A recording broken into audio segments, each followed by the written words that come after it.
As I mentioned in the short introduction to the research paper, your paper is the most important single activity for the whole semester. It's worth 40% of your grade. But you're submitting it in small pieces so that it won't all come in at one time, you see, at the end of the semester. And each of these parts will have a separate grade on it. Each one of them may be revised. I'll be sending them back with commentary and suggestions for revisions, and you can raise your grade on these parts. Now, the next part of the activities related to the research paper is the submission of the first 3 sections of the 5-part body of your paper, and that's coming up in our next week's assignment. You're going to turn in section 2A, 2B, and 2C. What I want to do in this video is to go over each one of those sections briefly. But before I do, I want to call your attention to a sample student research paper that you have in your research paper folder in the course materials area. So go into that and pull up Robin Reed's paper on sexual violence against women. Now, the paper begins with an introductory paragraph. That's part 1 of the body of the paper, or the paper as a whole. But the body of the paper includes 5 sections, as I just mentioned, and you're going to be working now on the first 3 for submission this next round. Now, I've given you a suggested plan for the development of each of these parts. That is, in terms of the number of paragraphs. Part 2A, the first of the sections of the body of the paper, is an introduction to the historical background of the issue. You're going to explain in a couple of paragraphs why this issue is prominent and contemporary, something of the background of it.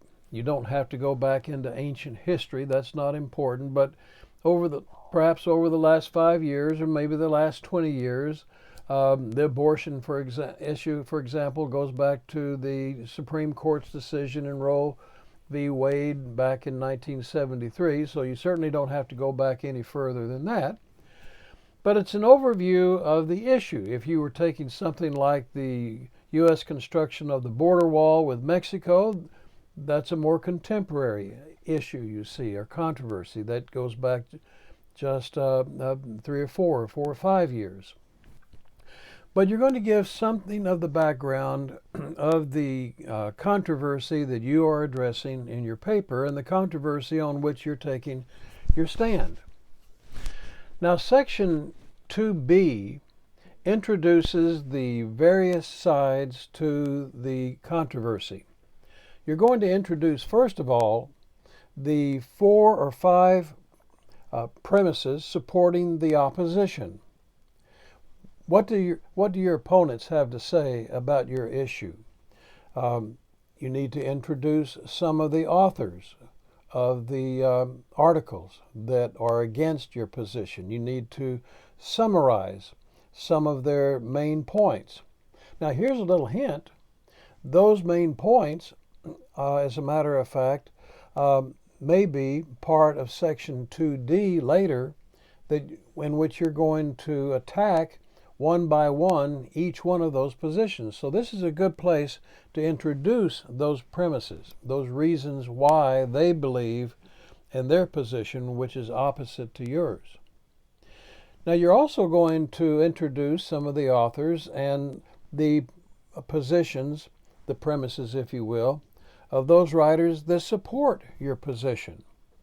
Now, you don't get into the discussions. You're simply summarizing what they have to say about the argument, about the issue.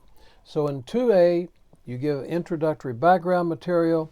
In section 2B, which could run 2 to 4 paragraphs, you're going to introduce the main points of each of the various positions on this controversy. For many of your topics, there'll only be your position versus the other position.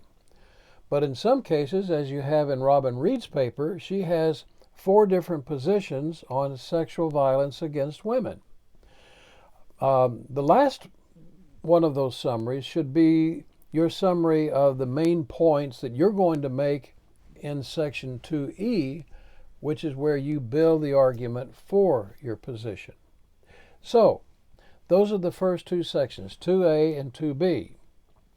Now, 2C is simply a restatement of your position. That's your thesis. That's the conclusion of your argument. And you're going to identify some of the areas from which you are going to build your argument. Maybe there are economic positions or factors. Maybe there are social factors or political factors, or maybe some moral factors. And that's where you simply identify those different types of sources for your premises. So look at section 2C in Robin Reed. She actually just lists those, you see, but she doesn't go into any detail. It's simply a restatement of your position and the different areas from which the reasons come that she'll use to support her position. So, how many paragraphs in all? Well, 1 or 2 paragraphs for section 2A. 2 to 4 paragraphs, for example, for section 2B. And then there's 1 paragraph for section 2C. So that should give you a brief introduction then to what I'm expecting of you. But again, study those sections in Robin Reed's paper, that sample student paper. I've marked them. Section 2A, Section 2B, Section 2C for your better understanding. Okay? If you have some issues, give me a call. I'll be happy to help you.